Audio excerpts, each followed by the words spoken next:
Dang. So talking about this on the back of the year. Actually got Mr. Nightmare 2 days in a row. Damn. 3 scary real Christmas, true horror stories Christmas in 2 weeks type shit. You know what I'm saying? So I much got roll 2K. Go say too much, man. Let's get to it. Try not to get scared, man. Story number 1. See what's up. I'm a single mother of my 8-year-old boy Mark. When this happened, he was 5 and I was 27. I have my own house that was passed down to me from my grandparents. It's in the quiet side of town with a lot of older people, and I still live here with Mark today. It was Christmas time. I got a lot of this music. I was out with Mark shopping. No cap. I was doing my Christmas shopping for my family. Mark and I went to the mall, including a few clothing stores and a hardware store where I bought a gift for my dad. After all the shopping was done, I took Mark to McDonald's to get him some burgers and ice cream. Afterwards, we left the mall through the south exit, and here we bumped into a mall Santa standing outside. Shit, how many you fucking need? He waved at us and said the usual Santa stuff. He then knelt down to get to Mark's level and asked him what he wanted for Christmas. I'm sorry, I would not take my kid around no Santa nigga, bro. You know what I'm saying? I'll be the Santa. Type shit. I'm not taking my kid around no random man dressed as Santa. You know what I'm saying? Fuck. Mark led my hand closer to the Santa, and I allowed it because he seemed like a normal, nice mall Santa. Nah. Mark said he wanted a days. Nintendo Switch, which ironically was what I was planning on buying him for Christmas. The Santa laughed and said, "If you're good, maybe you'll get it," while looking up at me and winking. I smiled, and then he stood up and started complimenting. Some of these motherfuckers need coal in their attic. Man, shit. And they shit, they need coal. Especially these bitches. They need some motherfucking coal. Stop giving them all this. You know what I'm saying? If Santa was real, Santa ain't real. You know what I'm saying? To me. You feel me? Saying to Mark, "Your mother's a looker, Mark. You know that?" And Mark laughed, even though he didn't know what that meant. I still smiled. Then we had a couple minutes worth of seemingly friendly adult conversation about the holiday mayhem and such. The guy said he worked for the mall. I regrettably mentioned the stress of being a single mom during Christmas is unfathomable, and then I made a joke about needing Santa's help. Then the Santa made what I thought was an innocent joke, saying, "Mark, have you ever heard the song 'I Saw Mommy Kissing Santa Claus'?" And Mark shook his head yes. Then he leaned in towards me with his cheek, implying he wanted me to kiss his cheek. I was going to give him an innocent little peck on the fake beard, but as I leaned in, he turned his head and tried doing that old trick where he kisses you on the lips instead. That's the day a motherfucker would have died. Boy, you shouldn't even let nobody kiss you like that. I'm sorry, I don't want to be, I don't mean to pause that much, but my nigga, are you serious right now? Did you really just lean in for a kiss of Santa? What are you going to do? You know what I'm saying? Nigga, what the fuck? Nah, I would have hit him with one of them little, I would have punched the shit out of Santa. I would have been getting straight cold. I moved my face away in time. The way he did it was so creepy and aggressive, too. Yank my son and let's go. He looked at me and started doing the Santa kind of laugh, but there was nothing jolly about it. I said, "Come on, jolly. Mark," and we started walking away. He yelled "Merry Christmas," and that was the last thing I heard him say. As we drove away past the back exit of the mall, I noticed he wasn't there in front of the entrance anymore. Oh no, that was a fake guy. I took that into consideration as to what may have happened next. We got home, and after bringing everything inside, I locked the door, and Mark and I started to watch a Christmas movie. Our wholesome time together was then interrupted. Gotta get the cookies and milk. My doorbell rang. I wasn't expecting anyone, and it was late for any kind of door-to-door people. I told Mark to keep watching as I went to go answer the door. Peephole. I said, "Who is it?" through the door. Peephole, the man's voice on the other side said, "It's Santa." My heart dropped. I said, "If you're the mall Santa, please go away or I'm calling the cops." He replied, "You dropped something out of your bag, miss. I'm just looking to return it." I replied, "What did I drop?" He replied, "I don't know, miss. I'm not looking to be nosy, but if you open the door, I can hand it to you." Stop it. You can have it, I repeated myself that I wanted him to leave now. I then decided to call the mall management office of the mall to report this. But the man on the phone said they don't officially hire any mall Santas at this mall. Oh my god! Whoever's dressing as Santa is doing it on their own accord. With that bit of information, I felt incredibly unsafe. I went back to be with Mark, but my mind was elsewhere now. I felt this sickly, worried feeling in my gut. I made an excuse to get up again after a few minutes. I went to the kitchen out of earshot of the TV. I raised the blinds to the kitchen window. I couldn't see anything out there, being that the kitchen light was on and it was pitch black outside. but I heard a man yelling, "Ho, ho, ho." He was probably out there watching me at that very moment, looking out the window. I had no choice but to call the police and report that I was followed by a man dressed as Santa. Hey, we don't fuck with Tough. I told handle Mark my to own. keep I watching the blow his movie, brains and I out. spoke to the police outside. What the fuck? They took a report and were on their way. The police having come made me feel just a little better. A few nights later, though, my doorbell rang again, around the same time, if not a He little came later. back? Mark was already asleep tonight. I was in the living room watching a show. I turned off the TV and went upstairs to my room, which is connected to Mark's room. The doorbell didn't ring again, but I never went back downstairs that night. It wasn't until the next day when I was leaving the house that I found the note taped to my front door. It was typed out and printed. This is a picture of the note, and it said, "I'll just be blunt. Bro, what? This is true. I'm sure you can guess who this is. It means scary the night had long sip with the pretty ladies. What the fuck? I don't feel like reading all this shit. I already know where you live. I just need your number. Feel free to shoot me a text. Sorry, you're middle discreet. Alright, this nigga's a fucking faggot. Wow. I'm sure you can guess who this is. I didn't Oh, mean to no. cue this I already read it. when I we already spoke. read it. Shoot me a Nigga's a text faggot. whenever, and maybe we can plan something one day. Plan something. Sorry, I know this may seem creepy or a bit much, but I'm the kind of guy where if I This see is something I disgusting. like, I go after it. Anyway, happy holidays if we don't speak soon. Here's my Should number. speak never. Best Ted. Fuck. I wanted to crumple this up, but I took a picture of it, called the police again, and gave this to them. That nigga Since stupid. it had his number on Man, it, the police could work stupid. with that. Stupid. They said I'd be hearing from someone when action was taken. Just And you that just snitched on following yourself. Monday, I got a call from, I assume, a detective telling me that the man would not be contacting me anymore, and if he did, to let him know. I never heard from that creep again. I assume the police threatened to arrest him if there was any further contact. I grew up in an average middle-class home in the suburbs. My sister and I were huge fans of Christmas as kids. I had to be like 6 years old when this happened, because we had just moved to our new house. This is one of my earliest memories in life that I remember vividly just because of the gravity of it. On Christmas Eve, I would always have trouble sleeping, even as a young kid, just due to anticipation. I would stay up really late playing video games in my room on my old box TV. I'd play until I just fell asleep from exhaustion. This night in question, I was playing a Star Wars game for the PS1, and when I had to go to the bathroom, I turned the volume down low and quietly snuck out of my room, because I knew my mom would get mad if she heard me sneaking around on Christmas Eve night. So I snuck to the upstairs I was bathroom. downstairs. When I was done, Didn't care. I was quietly going back to my room when I heard the sound of the tree rustling around downstairs. My first instinct was to think, Santa. I started tiptoeing down the stairs until I got to the bottom. The sound of the rustling pine needles was louder now. I peeked around the bottom wall of the stairway into the living room. There were no lights on, except for someone holding a flashlight. I could see only the person's legs as they were bent over behind the tree. There was a black bag on the floor. I'm pretty This sure random you can adult just use man light. came out That's from behind the tree weird. and looked at me. Oh my He gosh. looked at me and put his pointer finger up to his mouth, and he made a shushing motion with his lips. He whispered, "Yes, I'm Santa." I was old enough and smart enough to know that wasn't what the Santa I grew up knowing looked like. Yeah, come I on. started screaming for my mom and dad as loud as I could. I Damn. remember the man started freaking out, deciding whether or not to take the bag he filled with our gifts, and he ended up running away to the front door. I don't remember How if did he he had get to in? unlock it or if it was already unlocked or not. I just remember him leaving through the front door, and seconds later my parents running down the stairs. I'm sure I screamed there was a man in here, and them seeing the black bag on the floor filled with our would-have-been stolen gifts proved that. Here's where my memories started getting fuzzy, so I had to ask my parents what happened next. But my dad told me he went outside in his slippers and ran all over the place ready to kill someone. Half the ornaments on that's the tree right. were taken off and in the bag. What kind of sick, evil person steals people's sentimental Christmas ornaments? Some people According fucking to my wrong in the dad, head. the method in which the man broke in was the back door, which it appeared he yanked open with a crowbar due to the chipped wood.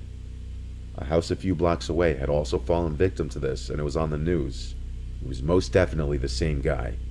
I don't remember much from when I was 6, but this is a memory that most of it still sticks in my brain like it was only a few years ago.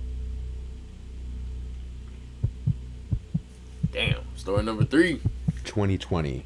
My fiancé and I bought a house together a few years ago. It's a cute house in a decent neighborhood, a nice area to raise a family. That's why what happened 2 years ago was all the more shocking and disgusting. We know all of our neighbors. both our next door neighbors and the 3 closest neighbors across the street. Everyone is friendly enough, but you truly never know the skeletons hidden in someone's closet. Our neighbor Paul to the right always seemed nice the few times we'd speak, but he never really spoke too much. I'd see him outside almost every day, either coming or leaving for, I'm assuming, work, though I never knew what he did for a living. At this time, I hadn't seen the guy in a few days, and his car hadn't moved from his driveway. Obviously, that in of itself isn't any cause for alarm. All of the neighbors, including Paul, had their lights up already. I found it interesting how Paul, a single man in his 40s, would put lights up. I actually found it kind of nice. I was late to the party putting my Christmas lights and decorations up outside one night. While doing so, I noticed Paul's Christmas lights out of nowhere started flickering like crazy. All of them, not just one strip of lights. It looked like it could have just been faulty wiring or some electrical glitch. The next day, I left for work around 10 and noticed again Paul's car was still in the driveway.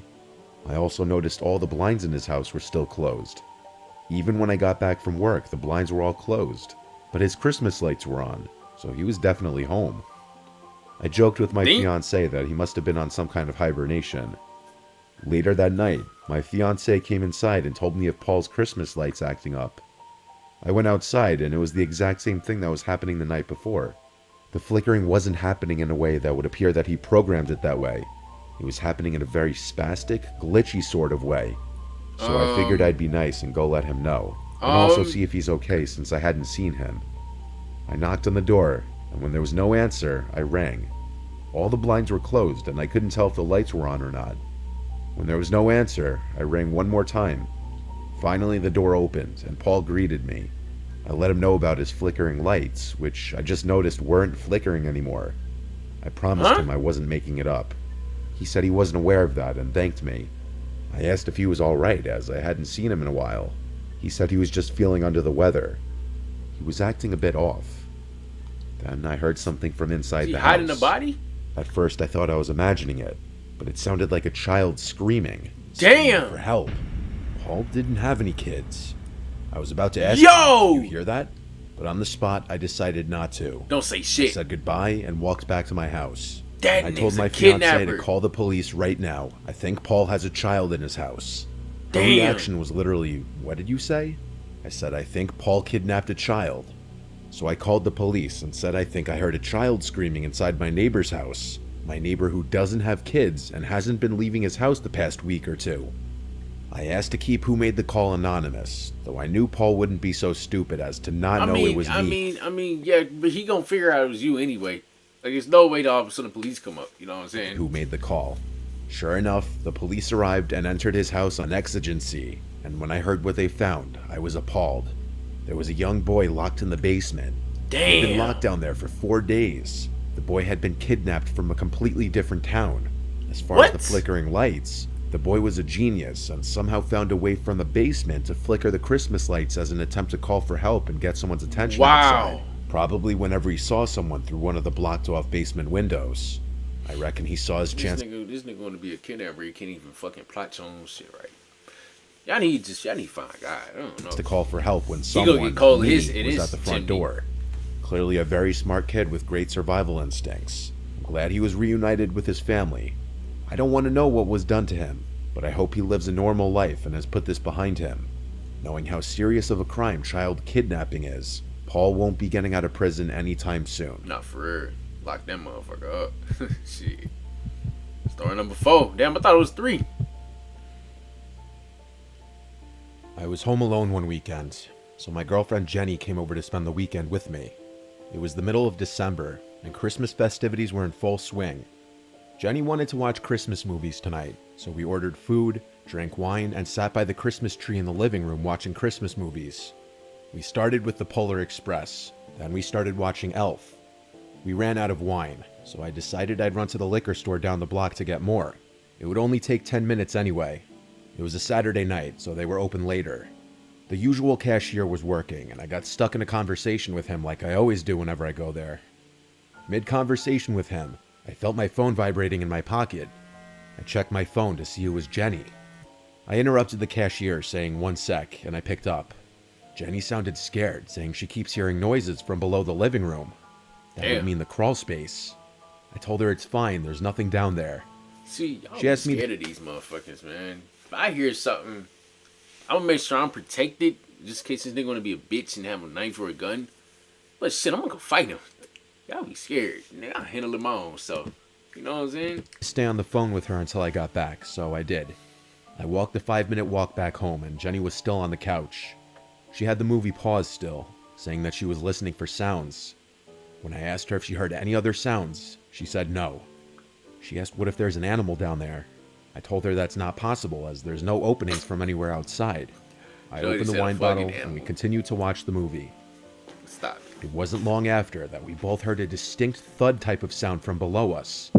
From the Damn. crawl space. I looked at Jenny and she looked at me. She was right, there was something down there. I said, oh shit, there might actually be an animal down there. Once again, we paused the movie and I went to the closet with the attic door inside. I grabbed the flashlight on the ledge and went down into the crawl space. I stayed by the crawl space door and just did a quick scan of the place. There are a million boxes down there, so a small animal could have been hiding anywhere. It smelled like piss in there, which pretty much confirmed that there was something down there. Oh, nah. I'm not an exterminator or pest control, so there was nothing I could do about it. I told my parents about it in the family group chat and told my dad he'd have to call pest control tomorrow. Then, as I was climbing back up the stairs, It's a grown I fucking heard man. something from across the crawl space. I don't know what it was, but something moved. I got scared that some animal was going to run at me, so I hurried up the stairs and shut the door. There wasn't much else we could do now except just go back to the living room and finish watching the movie. After Elf ended, we went to my room and eventually went to sleep. I woke up in the middle of the night having to pee really badly and with a throbbing headache. I got up and opened my bedroom door and looked down into the dark hallway. At the end of the hallway, I saw a person's silhouette. Damn! I almost screamed, but instead I closed the door quietly and locked it. I heard footsteps coming down the hallway. Shit, you nigga, you gonna piss on yourself because you scared of the nigga? Or you go fucking find the bathroom and go use it? I'll piss on the nigga. Fuck is you doing in my house, nigga? You know what I'm saying? And then the doorknob turned, and someone tried opening the door. Shit. Opening up. Boom. Hit him with one of them haymakers. You ain't gonna be in my shit. The fuck? Come on, And bro. a deep, hoarse-sounding voice on the other side said, "Hello?" That was when Jenny started to scream. Hello? She had been Like woken you up by alone my there? getting up, and she heard the voice too. I would have tried to calm her down, but I was scared shitless myself. Don't be scared in I front of your didn't hear female, footsteps bro. Please, y'all, if y'all have a female, bro, not be no fucking punk bitch and do some shit like this, man. You know what I'm saying? You gotta stand up. Tell that nigga to fuck out type shit. You know what I'm saying? Walk away Stand up for your woman. You know from the what I'm door, saying? and so I called 911. Waiting for the cops felt like a millennium. All I know is when the cops got here, there was no one else in this house. Whoever it was left. The smell of piss in the crawl space wasn't my imagination. There was literally a puddle of that person's piss on the ground. Ew! Which is pretty disturbing because What that the would suggest fuck? that he had been down there for a while. While it was likely a homeless squatter, that didn't make it any less horrifying. Bro said hello My like he family belong didn't there. even That's believe it the at funny first. part. I've Oh, never God. forgotten to lock the door ever again. Nah, man, that's weird. That's weird, man. That wasn't even Christmas type shit. That was just a weird ass nigga, bro. Just weird. Hey, like I said, bro, don't punk out in front of your woman. Nigga, stand up. You know what I'm saying? Hey, man, appreciate y'all on the road to KB. Y'all let me know y'all like about it. Merry Christmas to everybody. Let's run it up, man. 25K by the end of the year, man. Like it, subscribe, man. I'm out.